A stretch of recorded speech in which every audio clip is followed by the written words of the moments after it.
Bénissons le Seigneur.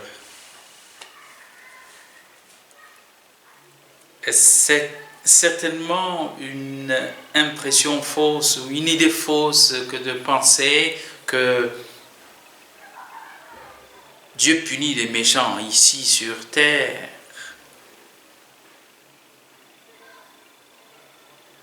Et qu'il récompense les bons ici sur terre.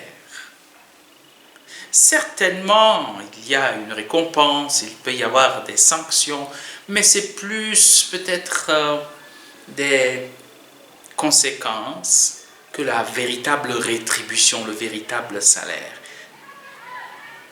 Car, n'est-il pas vrai?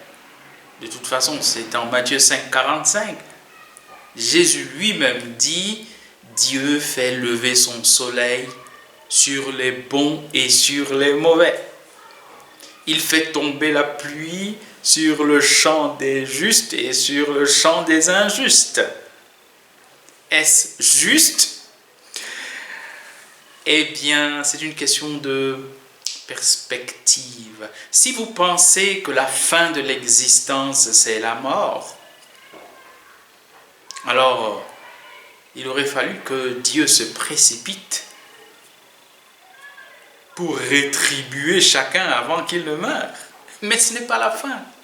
La plus longue partie de notre existence, c'est après notre mort. La première partie, avant notre mort, est finie, limitée. 1 an, 2 ans, 100 ans. Ça fait belle lurette qu'on ne voit pas des gens de 150, 200 ans. Mais la deuxième partie, après notre mort, est illimitée. Illimitée. Eh bien, Dieu regarde notre existence entière. Et son projet, c'est que dans la première partie de notre existence, nous fassions en sorte d'être dans la félicité éternelle dans la seconde partie de notre existence, c'est-à-dire après notre mort. Et puisse le méchant se convertir,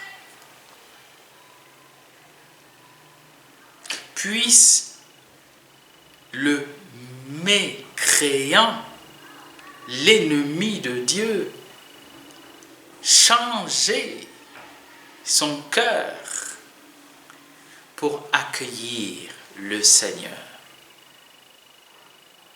Quant à nous, il nous est demandé, en Matthieu 5, dans ce passage, de ressembler à notre Père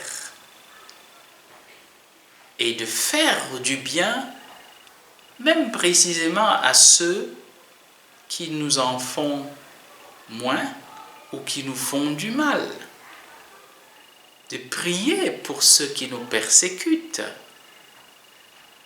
C'est ainsi que nous serons les fils de notre Père, dit Jésus, et que nous serons parfaits.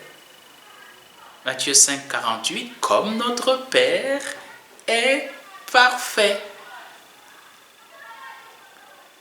Comme il est dur de ressembler au Seigneur, mais il est difficile de lui ressembler, de vouloir lui ressembler lorsque nous pensons, lorsque nous vivons comme si tout s'arrête à notre mort. Mais non.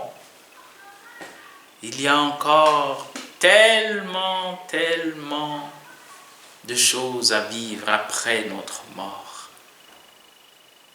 Après la mort vient le jugement. Et ceux qui en auront été jugés dignes auront part à la vie éternelle avec Dieu pour toujours.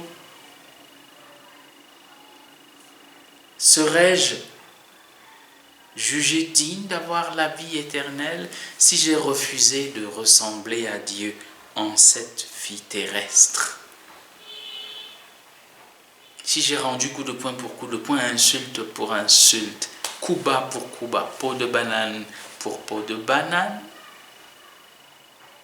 ressemblons à notre Père. Et laissons-nous protéger par la grâce du Christ. Lui, qui par sa résurrection montre que le maître à mort, 3 jours plus tôt, n'était pas à avoir la victoire sur lui. Il est victorieux, ressuscité, vivant. Alléluia.